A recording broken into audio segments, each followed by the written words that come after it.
In 399 BCE, an elderly man named Socrates stood before a jury of 500 citizens to defend himself against a charge that carried the death penalty.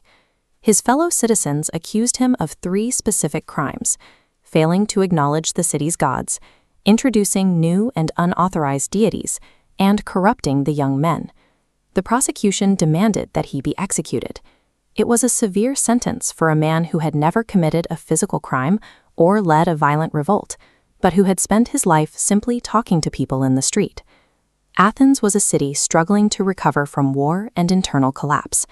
In this fragile political climate, the act of questioning traditional authority had become a capital offense.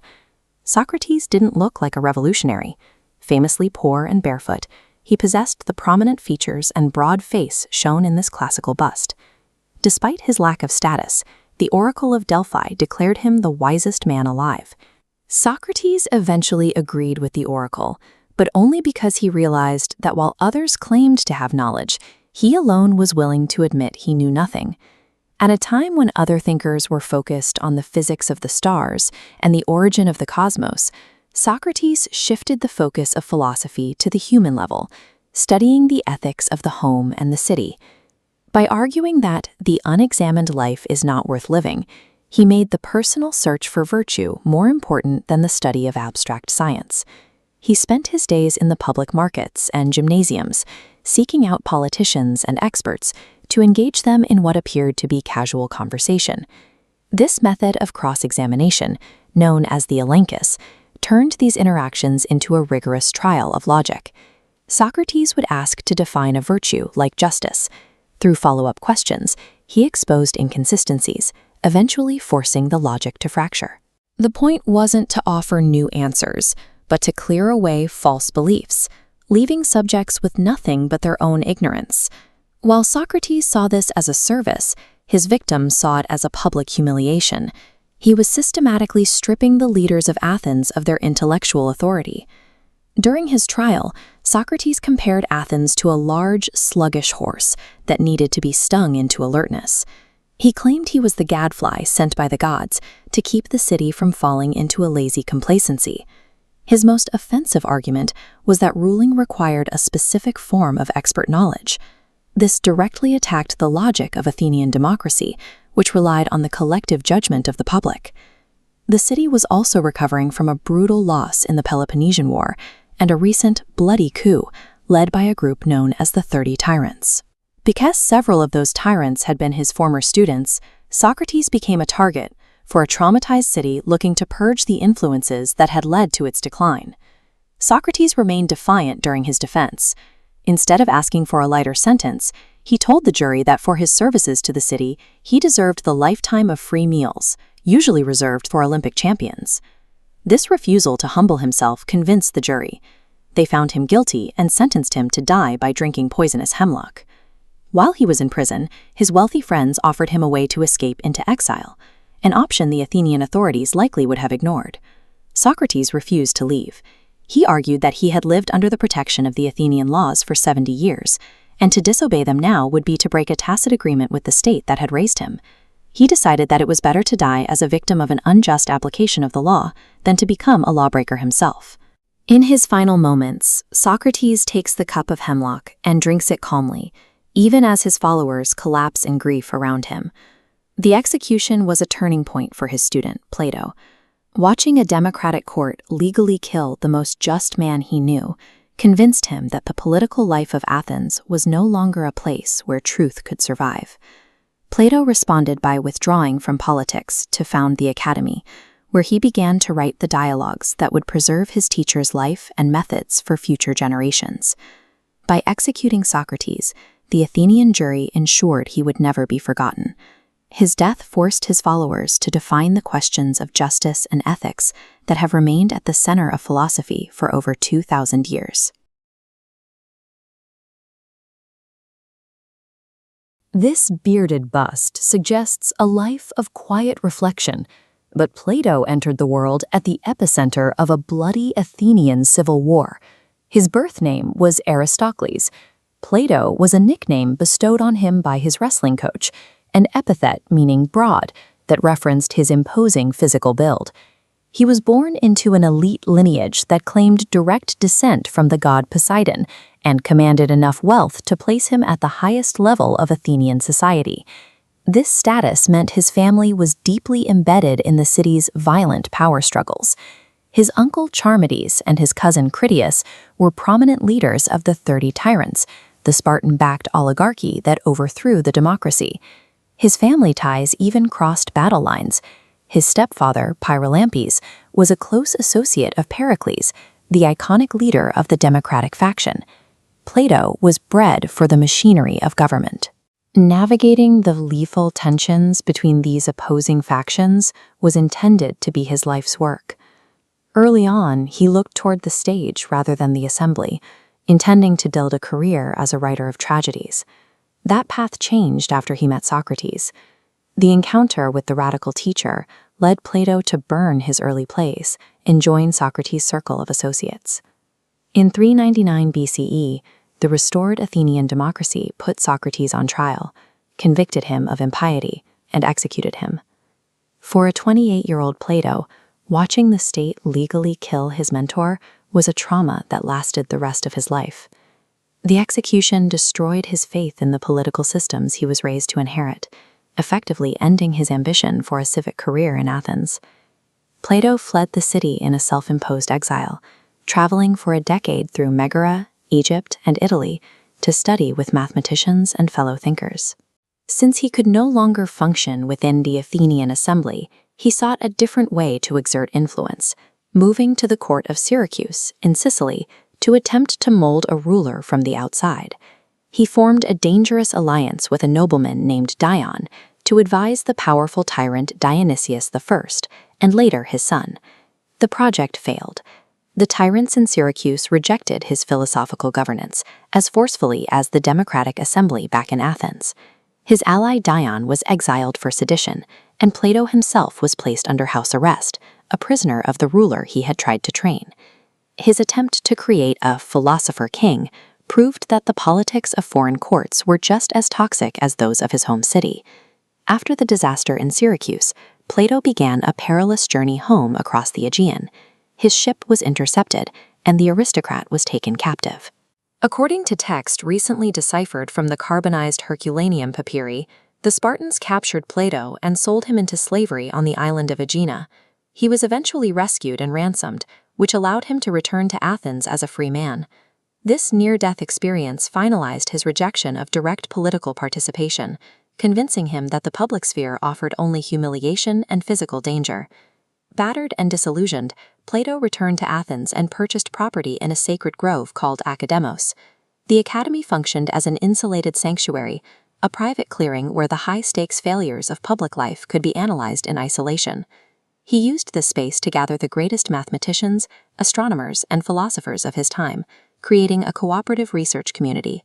One of his most significant associates was Aristotle, a wealthy youth who stayed and researched at the academy for 20 years. The Herculaneum scrolls recently pinpointed Plato's exact burial spot in a private garden within these academy grounds. This sanctuary became his final response to the violent politics of his youth. By abandoning the assembly and the courts, he built a refuge where his ideas outlasted the regimes that had once nearly destroyed him.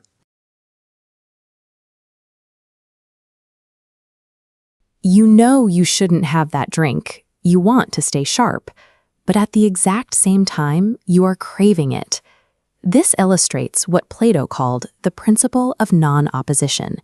It is a logical law. A single, unified object cannot act in opposite ways or be pulled toward opposite goals at the exact same time.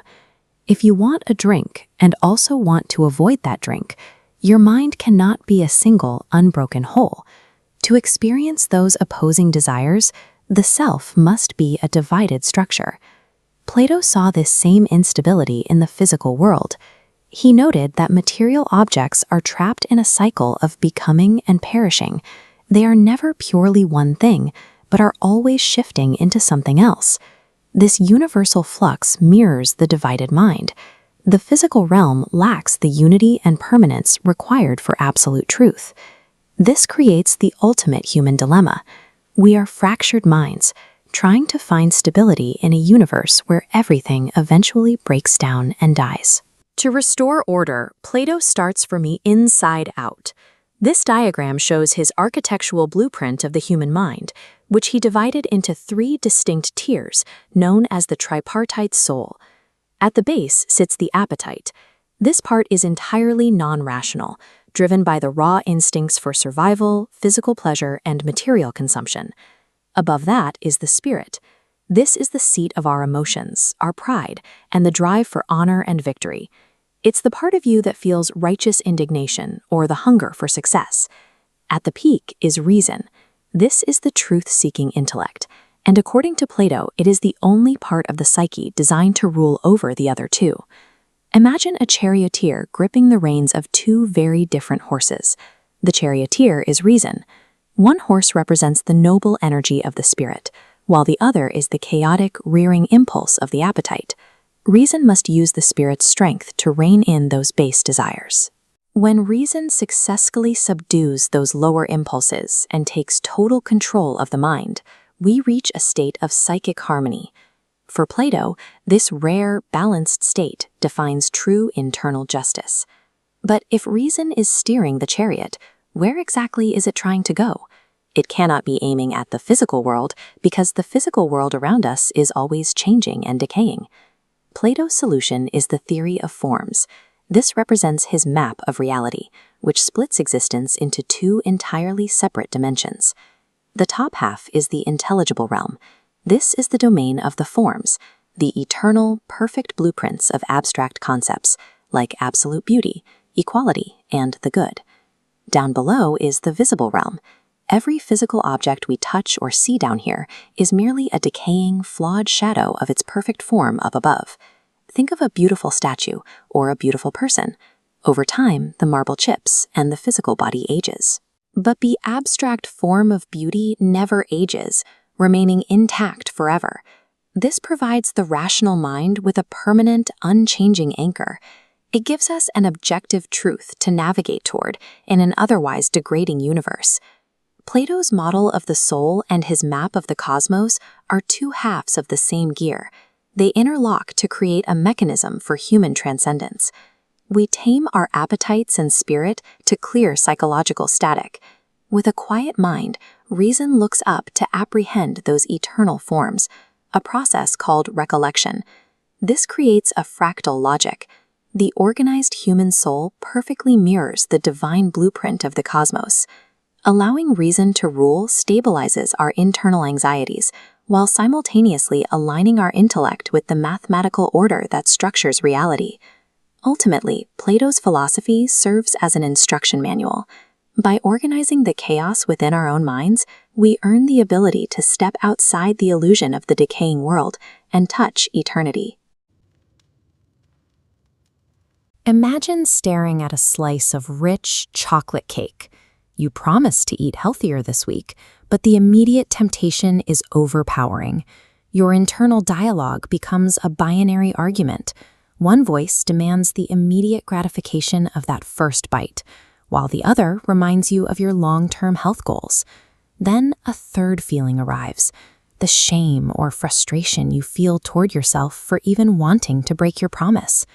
This exhausting inner tug-of-war represents the baseline condition of being human. In ancient Greece, 2,400 years ago, the philosopher Plato diagnosed this exact psychological struggle. He realized that to understand why we act the way we do, we have to stop viewing the mind as one single unified entity. He proposed a model called the chariot allegory, picturing the mind as a vehicle driven by 3 distinct forces. Mastering our modern struggles with discipline requires mapping our brains onto the mechanics of this ancient race. First, meet the black horse. Plato called this the appetite. It's driven entirely by physical survival and pleasure, things like food, sleep, and comfort. The appetite lacks logic, chasing instant gratification while ignoring the long-term consequences of its actions. Next is the white horse, representing the spirit, which cares about honor, courage, and moral integrity. The spirit generates moral emotions, producing righteous anger against injustice, or a sense of shame when we fail our own standards. Finally, there is the charioteer, representing reason. This is the logical part of the brain that understands the big picture and seeks the truth. Our identity exists within the constant, dynamic tension of these three forces interacting at all times. When you see that cake, the black horse of appetite attempts to violently drag the chariot off course to pursue that immediate desire. The white horse of spirit reacts with resistance, using moral outrage to fight against the impulse. The charioteer is caught in the middle, pulling on the reins to assert control over these conflicting beasts. The feeling we call stress is the mechanical friction of our reason failing to manage the competing power of our appetite and spirit. Because the black horse causes so much conflict, it is easy to assume the goal is to eliminate our desires entirely. However, a charioteer without horses is just a person standing in a wooden box going nowhere. We require our physical appetites to keep us alive, and our emotional spirit to motivate us into action. Desires and emotions provide raw, necessary energy that simply requires direction. Plato defines a healthy soul as a state of harmony. Here, every part remains intact, but each agrees to its specific role. In this harmonized state, the horses still provide the necessary power, but they are trained to follow the charioteer's map. This brings us back to the dilemma of the cake or the snooze button. A good life requires recognizing when the horses are pulling too hard, taking a breath, and consciously letting reason pick the reins back up. By the early 20th century, Alfred North Whitehead was a defining force in the intellectual landscape, bridging high mathematics and speculative philosophy. But in 1929, he published a sentence that seemed to dismiss the progress he helped create, claiming that the European philosophical tradition is merely a series of footnotes to Plato. On the surface, this sounds like an indictment. It implies that for over 2 millennia, the greatest thinkers in history have done little more than scribble in the margins of a single ancient book. Under this literal reading, giants like Friedrich Nietzsche become minor commentators, their life's work categorized as an appendage to a Bronze Age thinker. If we take Whitehead at his word, the history of Western thought stops looking like a climb toward enlightenment and starts looking like a stagnant echo chamber. Curious, the mystery deepens when you look at Whitehead's own work. He was the champion of process, a philosophy where reality is defined by constant change, movement, and the fluid becoming of things. Yet the traditional Plato taught in school is the architect of the realm of forms, a vision of the universe as static, perfect, and eternally unchanging. It seems impossible that the modern pioneer of chaotic flux would pledge his ultimate allegiance to the ancient champion of rigid, static ideals. This tension exists because Whitehead was looking past the systematic Plato created by later scholars, focusing instead on a version of the dialogues that the history books often overlook. In the very next sentence of his masterwork, Whitehead clarifies that he isn't talking about the systematic scheme of thought that scholars eventually extracted from Plato's writings. He was interested in the raw, general ideas scattered throughout the dialogues, the open-ended inquiries that hadn't yet been stiffened by centuries of religious and academic dogma. For Whitehead, Plato's genius lay in his ability to map the fundamental tensions of existence, rather than building a rigid cage of final answers. Plato identified a permanent struggle, the stability of mathematical forms pushing against the unpredictable, messy flux of the physical world. Instead of solving this conflict once and for all, he identified the inescapable parameters that every future philosopher would have to work within. By refusing to close the case, Plato defined the arena for the next 2,000 years of human debate. This open-ended approach is most visible in the Timaeus, the dialogue where Plato attempts to describe the origin and structure of the entire cosmos. He famously refers to his own cosmological theories as an ecos mythos, a likely story. This specific phrase signals that Plato viewed his own work as a working approximation, an intellectual model meant to be updated as humanity gained more experience. This humility allowed him to envision a universe that was organic, alive, and intelligent in all its parts, rather than a lifeless machine governed by cold, disconnected laws. Whitehead saw this as an inexhaustible mine of suggestion, a framework that explicitly leaves room for future generations to improve upon its original designs. Whitehead viewed his own career as an attempt to render that Platonic point of view, with the least changes made necessary by 2,000 years of new human experience.